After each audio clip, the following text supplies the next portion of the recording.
Perfect with no flaws at all are the laws of Allah. A way of life, a way of life, a way of life, a way of life. Islam is a way of life.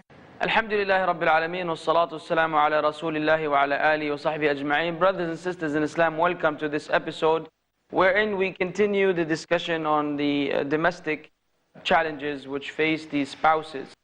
And I believe it's time to provide solutions, or shall we mention, why are there problems first? Why are there problems? What are the causes for the problems? Bismillah ar-Rahman ar-Rahim, alhamdulillah, wa salatu wassalamu ala Rasulillahi wa alihi wa sahbihi wa mutadi wa hidah, amma ba'd. You know that we're coming from an Islamic background. Yes. Therefore, as Muslims, we believe that any calamity that befalls on a Muslim is due to his shortcomings. وَمَا أَصَابَ مِن مُصِيبَةٍ فَبِمَا كَسَبَتْ أَيْدِيكُمْ وَيَعْفُو عَنْ كَثِيرٍ. نعم. So whatever happens of a calamity that is because of your own doing, and Allah Azza wa Jal would forgive a lot. SubhanAllah. And Muhammad ibn Sirin said this. May Allah have mercy on his soul. He said that I commit a sin and I see the traces of my sin on the behavior of my wife. Which means that if you do something wrong, if you're sinful, this would affect your marriage, this would affect your job, this would affect your life. Directly or indirectly, you may not know this, but this is your own doing. And that is why previously they were so righteous that they can count their sins. Nowadays, right, left, and center, and we don't know which one of the so many sins that we've committed was or resulted in what we're facing now. So I believe that if you want to have a happy life, akhi, stop doing sin. Yeah, but is that a general rule that every time something bad happens, it's because of a sin? That takes us in a direction where we're saying that everything is like it's the fault of you. It's either a test from That's Allah, what I'm saying. So now we're like or 50-50. something you have done. And for example, in the Battle of Uhud, we know that the companions, may Allah be pleased with them, disobeyed a direct order from the Prophet ﷺ and came down from the mountain, and hence this caused a great fatality in the army of the Muslims. And Allah mentioned this in the Quran, that what had happened, those who were martyred and those who were injured, was due to the fault of you, meaning as a whole. But we can give so many examples of, things that happened to the Prophet ﷺ. It wasn't because of any sin. And that's just a test from Allah. I think that's just an amazing topic that you've opened. And I can't resist commenting on this, because I think this really is to do with your internal state. This is what it's all about, right? And let's just go back to the example, right? Now, there is this interaction between the husband and the wife. But how do you react to your wife? She says something, or she does something, or something happens in your house. How do you react to it? So two different people may react to the same incident in totally different ways. One, your reaction may be positive. What your wife may say may not annoy you, it may not upset you at all. Why? Because you are in a state of peace and tranquility within yourself. But your sins, what does your sin really do? It actually disrupts you internally. Okay, and so when your wife says something, then you don't respond to it in a good way, you take it in a bad way. So I think the thing is here is that this is generally about calamities. A calamity can happen to somebody, to two different people. For one person it's a calamity, and for another person it's an opportunity. That person increases in righteousness, increases in good deeds, and it's something that actually brings them closer to Allah. Whereas the other person feels it as if this really is a punishment. It's exactly the same thing happening to two different people. So I think that the reality is that it's how you respond. And that how you respond is conditional upon whether you're obeying Allah subhanahu wa ta'ala. Because in the previous episode we were saying that, it's a communication issue. And now here we're saying it's your sins that caused this. So if the guy is sinless, then there's going to be no marital problem? Yeah, may I? Alhamdulillah, salatu salam ala Rasulillah wa ala alihi wa sahbihi man wala man ittaba'a hudahu ila yawm ad-din. Amma ba'd. I would like to add something we mentioned, commenting on the previous episode about the communication. Okay, so a sister should understand that her role actually at home is to make her home paradise on earth, heaven on earth. Second, that's what Allah subhanahu wa ta'ala said. Second, the man needs that place to find that tranquility and peace. And a man needs sometimes to be by himself. Give him that. Okay, you come, you want to be alone, by yourself. You have problems, you need to think about them. And he doesn't give you that chance. Sheikh, sorry, just very briefly, for the sisters to understand. Men, this is how men deal with things. Generally, they sit and they try and figure out their problems themselves. And when they want some help, they're going to go and ask someone, right? But whereas women tend to share their problems and communicate their problems. So I just want to say in terms of... So we need to understand it's the nature of the man. So if your husband wants to be himself, leave him, give him that, okay? And even when you want to help him, seek the right moment, be smart. When you should know when to talk to him. Is he in the mood or not? Now you are not in the mood, you have problems. She says, oh, I am your partner, tell me everything. Come on, leave me alone. Okay, I want to, yes, this is the reality. I want to think, okay? When I need your help, I will let you know, okay? So, and also we seek advice from each other because the Prophet ﷺ is our example and he sought Salama's opinion and piece of advice and he acted upon that. So this is very important that is. And then let's flip it, I'll let you continue, right? Because then the woman, if we're saying that she needs to communicate, then he needs to listen to her. And yes, and the time where that we mentioned before, the Prophet ﷺ would sit with his wives after Isha, listening. And you have to be attentive and listen to her and let her talk. But we should know that we cannot make a man a woman or a woman a man. Everyone has his own different personality. This is how Allah subhanahu wa ta'ala created us. Regarding how about the marital problems that took place in the Prophet's house? Is this because of the sins? No. But Allah is teaching us in the person of the Prophet ﷺ, because he's the role model. He's the example.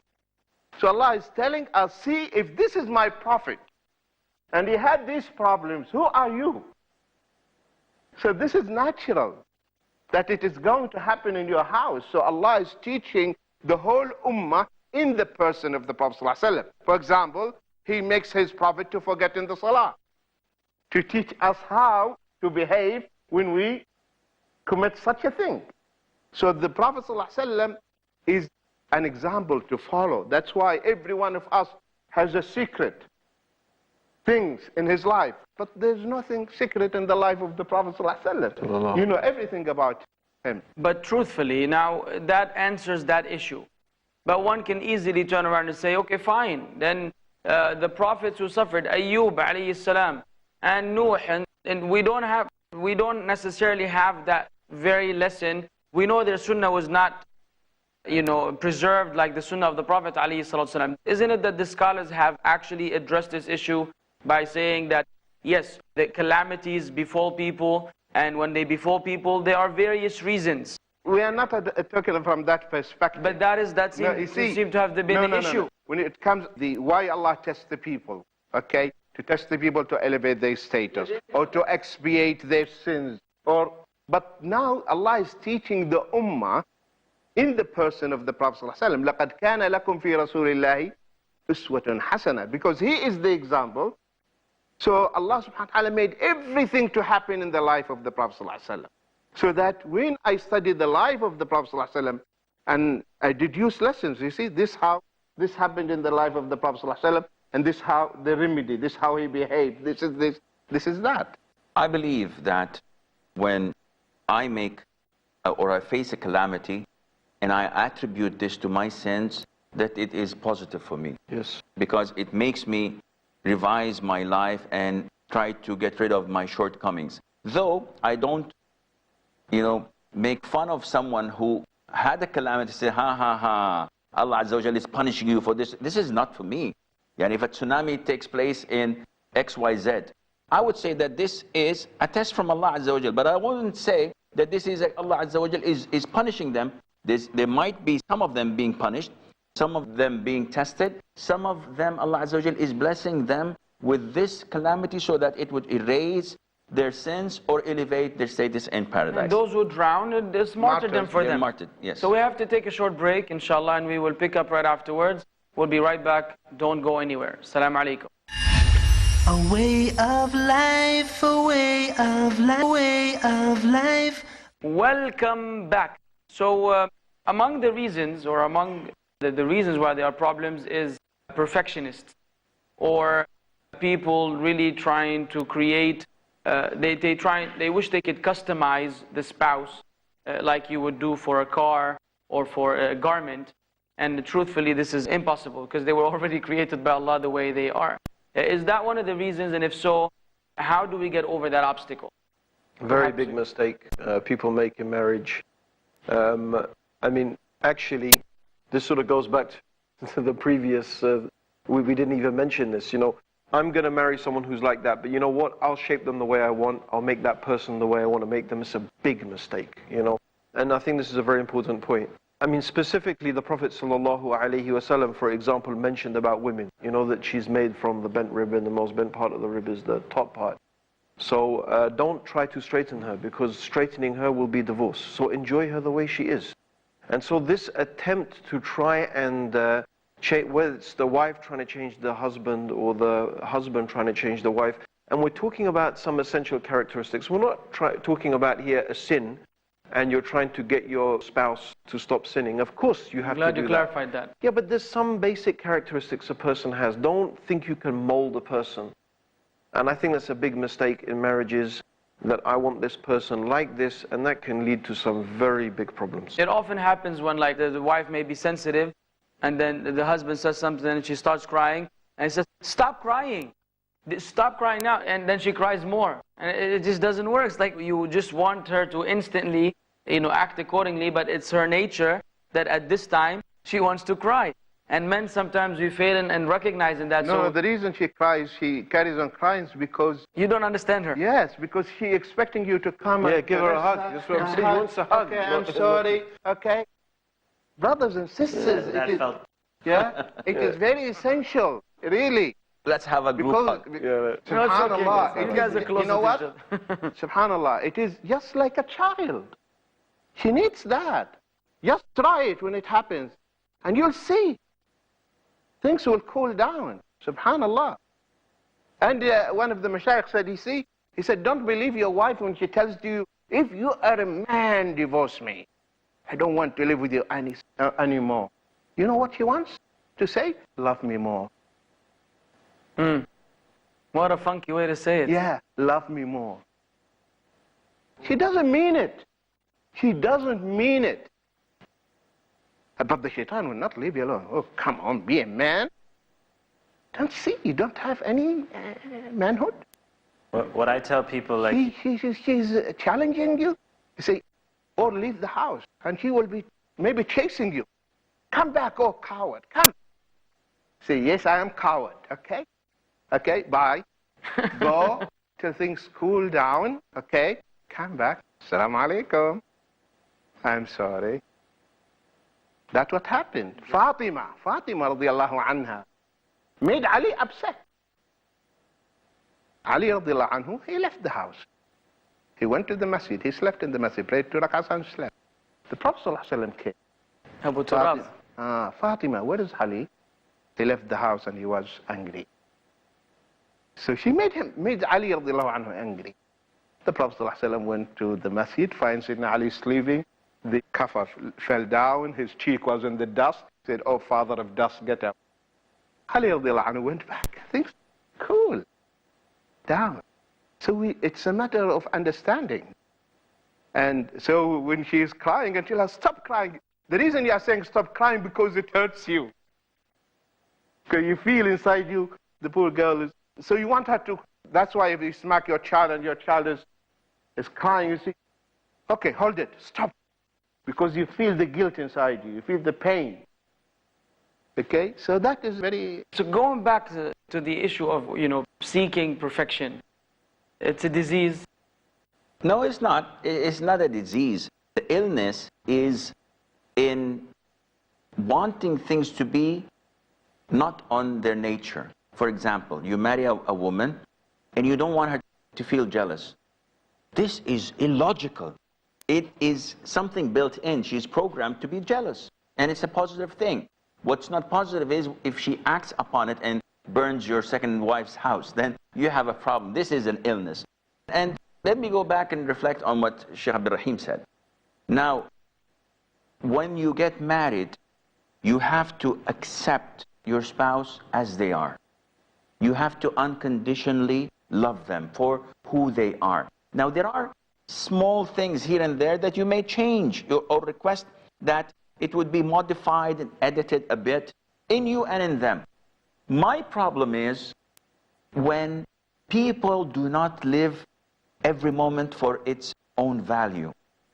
Sometimes Satan comes and they make them fall back and look at the past. And they expect people not to change. So I would reflect on my 30 years of marriage, for example, and I would think, oh, my wife was like this and that. Now she's changed. And I neglect the good attributes that were perfected, and I only focused on the things that she picked up during the journey, which may not be that good. But I neglect the good side.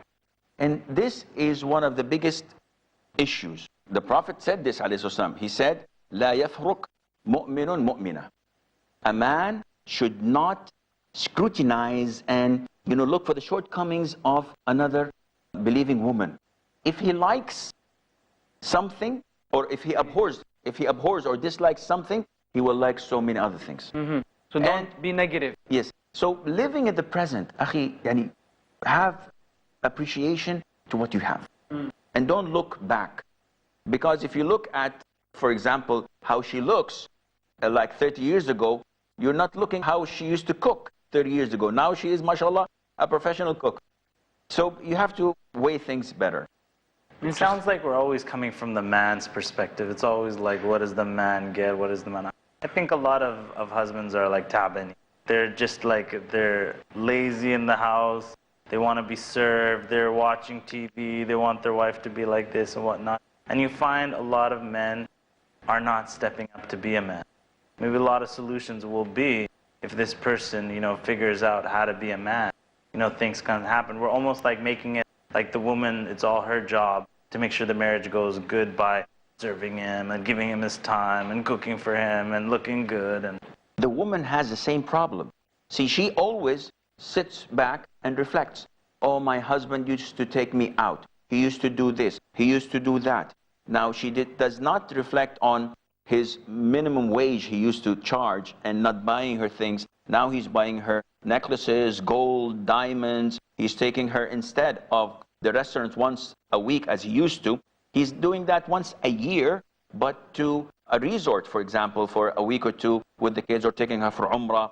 So the wives, but she says she doesn't want that. She doesn't want to go to a resort. That's for him. He wants to go to the resort. The Prophet ﷺ said that they are ungrateful, unfortunately. So this is a feature that females stand out in the crowd with. But men, I have to agree, there are so many men. My wife always tells me this. She says, you guys are lucky. The Prophet says that we are ungrateful, and that's why some of us would be in hell. But you guys, the Prophet did not do this to you, yet you are also ungrateful. And I say, by Allah, we men are ungrateful. Yet, the responsibility is on us, reduces this ungratefulness, while the responsibility upon you makes this as a priority that you should be grateful for. So I know where you're coming from, and I definitely agree with you that the sisters have the right to reciprocate, but not... in the other episode where you're saying that companion, that his hair is going wild and he's this and that, Sheikh Saddam was talking about. And then when he went and fixed himself up, probably he just took a shower. That's it. He just took a shower, and she's like, he's the best. Like, sometimes it's that simple for the men. And I actually, if men put in a little effort, they might actually find the marriages a lot better. True. With they just shower and comb their hair. I agree. And I think, Sheikh, there's another thing I want to point out specifically about what the Prophet ﷺ mentioned about the ingratitude of women. But this can go any way. whether the man is like this or the woman is like this. It's not just ingratitude, it's a specific way of being ungrateful. He does one thing wrong and then she treats him as if he never did a good That's what thing. the hadith says, exactly. Yeah, this is what I'm saying. And this is, this is more than just ingratitude. This is a dhulm. This is a nasty oppression on someone. Because, yeah, you can say, you didn't do this and you didn't do that. But to treat the person like you never did anything good, In your life. In your life. And I mean, the husband can do this as well. But it tends to be a little bit more the other way. We can know that from the hadith. So it's specific type of... And I think anyway, generally, just to mention, that we should develop a gratitude attitude. It's very important. I mean, I do this in my family. We sit down, not regularly, but we sit down, even the kids, we all sit down, and we just think about something, we're grateful for. We keep a little diary, and everyone goes around the room and we say, okay, what are we grateful to Allah for this week or for this day? And we think about it. And what would life have been like if we didn't have this thing? And there's no reason why the husband and the wife couldn't just sit down and just talk about why I'm grateful that you're my husband and why I'm grateful that I'm your wife. You can do things like that. There's nothing wrong. And it mashallah, increases the love between the husband and the wife and our love for Allah subhanahu wa ta'ala. SubhanAllah. And this is what Allah reminds us when He says, وَأَتَاكُم مِّن كُلِّ مَا سَأَلْتُمُوهُ وَإِن تَعُدُّوا نِعْمَةَ اللَّهِ لَا تُحْصُوهَا.